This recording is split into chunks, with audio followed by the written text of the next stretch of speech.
मेरे बोला ना बोले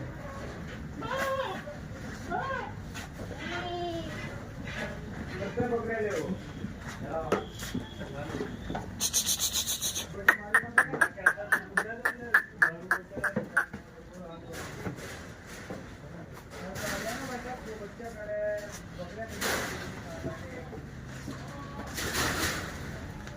अजमेर में किसी को दे